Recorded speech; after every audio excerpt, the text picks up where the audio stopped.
Show someone 3 lines of obviously different lengths. Ask which one matches a reference line, and almost nobody gets it wrong. Alone, this task is trivially easy. Now put that same person in a room with 7 strangers, have all 7 confidently call out the wrong answer first, and something strange happens. A striking number of people abandon the evidence directly in front of their own eyes and repeat the wrong answer too. This actually happened, again and again, in a series of experiments run by psychologist Solomon Asch at Swarthmore College in the early 1950s.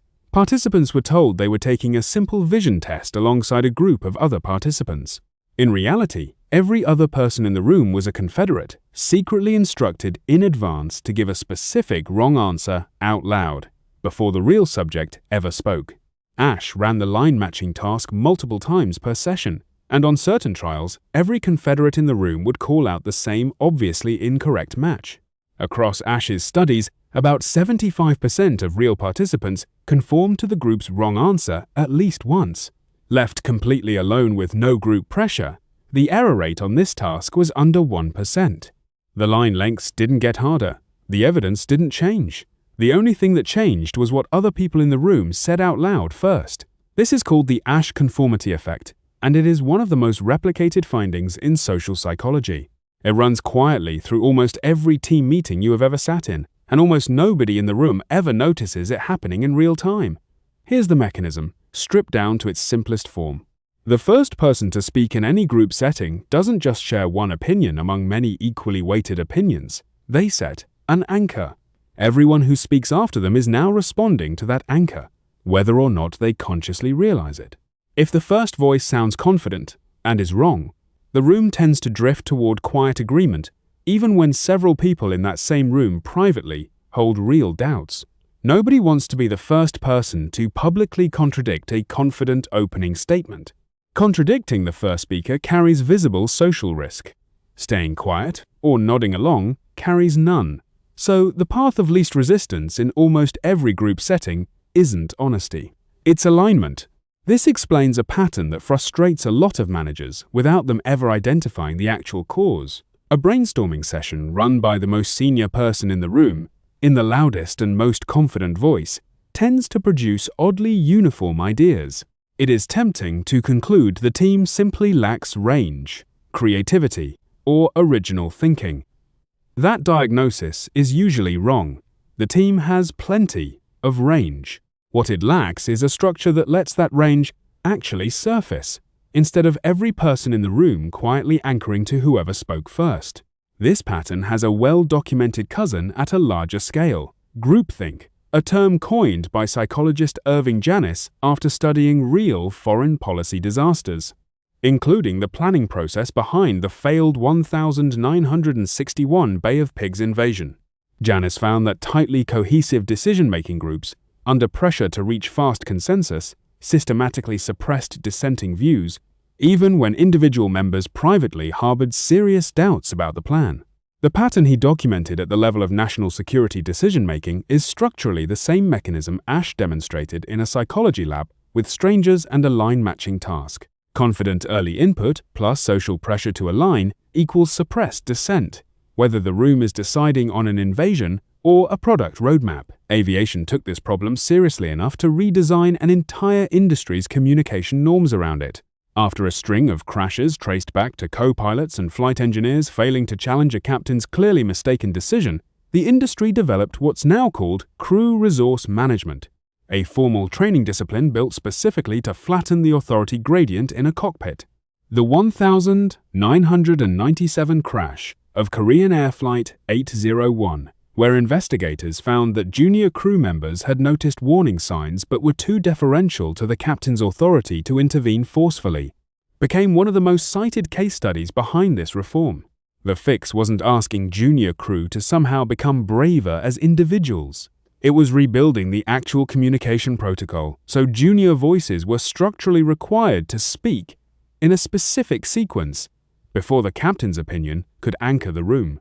NASA learned an almost identical lesson the hard way, at much higher cost, with the 1986 Space Shuttle Challenger disaster.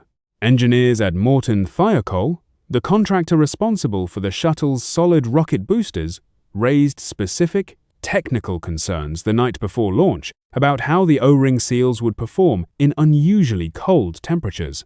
Those engineers were overruled in a conference call under pressure from managers eager to avoid another launch delay, in a room where the loudest, most senior voices were pushing to proceed, and dissenting engineers found themselves increasingly isolated as the call went on. The disaster that followed the next morning became one of the most studied organizational failures in modern history, and the post-disaster Rogers Commission report specifically cited the internal communication structure, not just the physical O-ring failure, as a root cause. The parallel to Asch's line experiment is almost exact. People who could see the actual evidence clearly were placed in a room where speaking against the group's emerging consensus carried a steep social cost, and the group's confident momentum won out over the quieter, correct dissent in the room. But here's the part that actually matters if you run meetings for a living. You don't need an airline safety board to fix this on your own team. A few concrete structural changes do most of the work. Collect opinions in writing before the meeting even starts. Amazon is well known for this exact practice, replacing slide deck presentations with structured written memos that every attendee reads silently at the start of a meeting, before any discussion begins. The mechanism behind why this works is almost identical to Asch's finding in reverse. Nobody's written opinion can be anchored by hearing someone else's confident voice first, because it was already committed to paper before the meeting began. Go around the room starting with the most junior person, not the most senior. This single ordering change flips the entire dynamic Asch documented. Instead of the most confident, most senior, most practiced voice anchoring everyone else, the newest and least senior person gets to speak while the anchor doesn't exist yet. By the time the most senior person in the room finally weighs in, several genuinely independent opinions are already on the table, immune to the anchor that would otherwise have suppressed them. Assign an explicit devil's advocate role and rotate it. This sounds almost too simple to work, but it removes the single biggest cost of dissent, the social risk of being the person who breaks consensus. When contradicting the group is somebody's actual assigned job for that meeting, it stops reading as a personal attack on whoever spoke first and starts reading as a structural role everyone already expected someone to fill. Bridgewater Associates, one of the largest hedge funds in the world, built an entire internal culture around a related idea, sometimes called an idea meritocracy, where disagreement is treated as a normal, expected, even rewarded part of every discussion, rather than something polite people avoid. Whatever you think of that specific culture in practice, the underlying design principle directly targets the exact failure mode Asch identified 70 years earlier.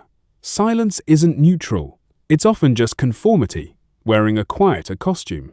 What's genuinely striking about the original Asch data, and easy to miss on a first pass, is that the participants weren't stupid, and they weren't lying about what they saw.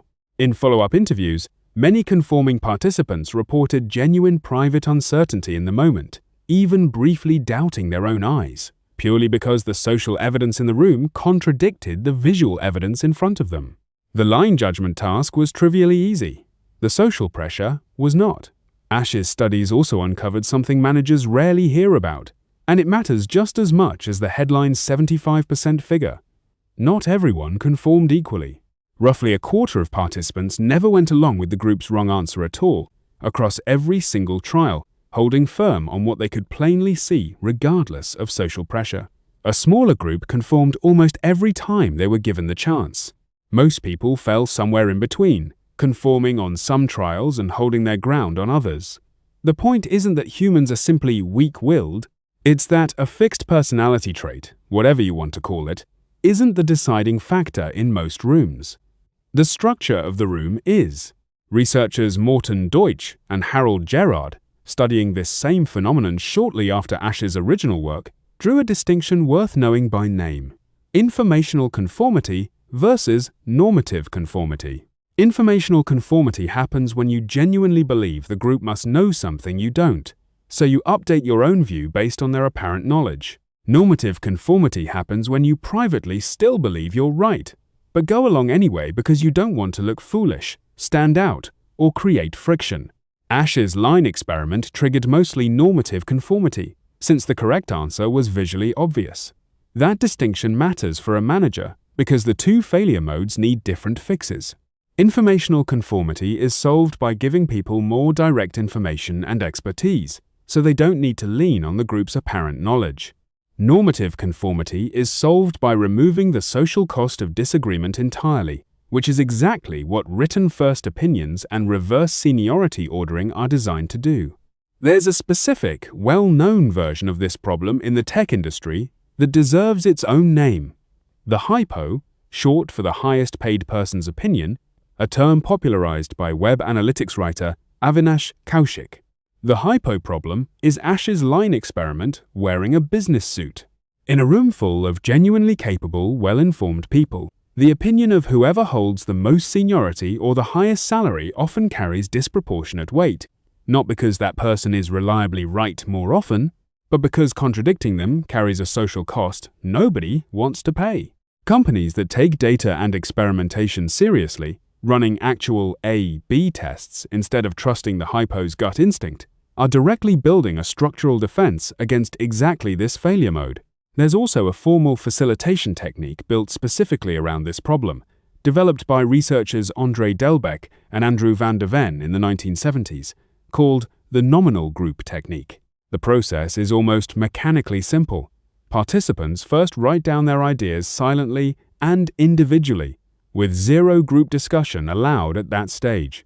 Only after every individual idea has been recorded does the group move to sharing and discussing, and even then, structured in a round-robin format rather than open free-for-all conversation. It is, in effect, a formalized version of exactly what Amazon's silent memo reading ritual accomplishes, and it was designed decades earlier for precisely the same reason: to physically separate the moment of idea generation from the moment of social pressure. This mechanism shows up constantly in ordinary team retrospectives too, not just dramatic disasters. A software team reviewing what went wrong on a recent project, sitting in an open discussion led by the most senior engineer or the project lead, will very often converge on whatever explanation that first, most senior voice offers, and the meeting closes with everyone nodding along to a single narrative. Teams that switch to anonymous, written retrospective formats, where every team member submits what went well and what went poorly privately before anyone sees anyone else's input, consistently surface a wider, more honest range of concerns than the same team produces in an open, spoken discussion. The information sitting inside the team didn't change between the two formats. What changed was whether the format let that information surface before a confident first voice could anchor the room. This has a direct connection to a technique worth mentioning by name, since it's built around exactly the same insight: the pre-mortem, developed by decision researcher Gary Klein, where a team imagines a project has already failed and independently writes down every reason it might have failed before any group discussion happens. The reason a pre-mortem works isn't magic. It's the same structural trick as writing opinions down before a meeting or calling on the most junior person first. It physically separates the moment where people form their own honest judgment from the moment where a confident first voice gets the chance to anchor everyone else's.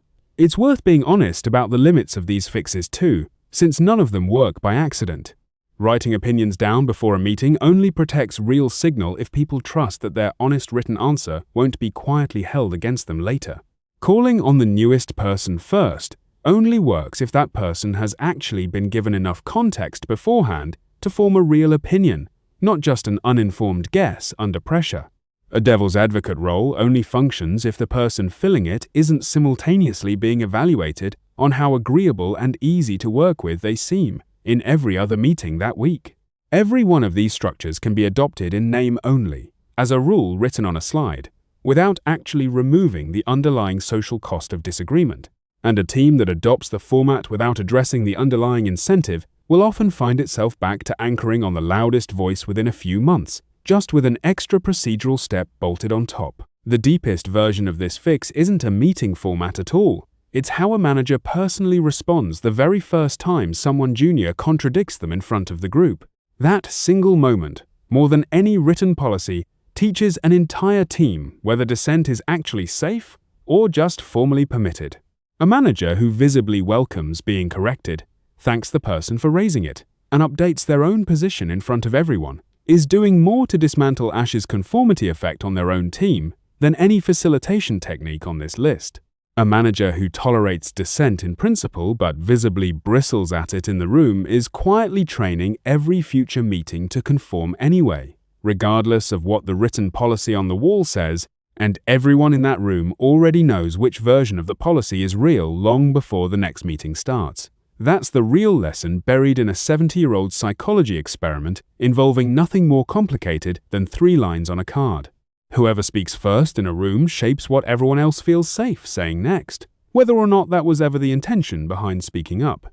Confidence and correctness are 2 completely different things, and a room under social pressure will very often optimize for the first one while quietly discarding the second.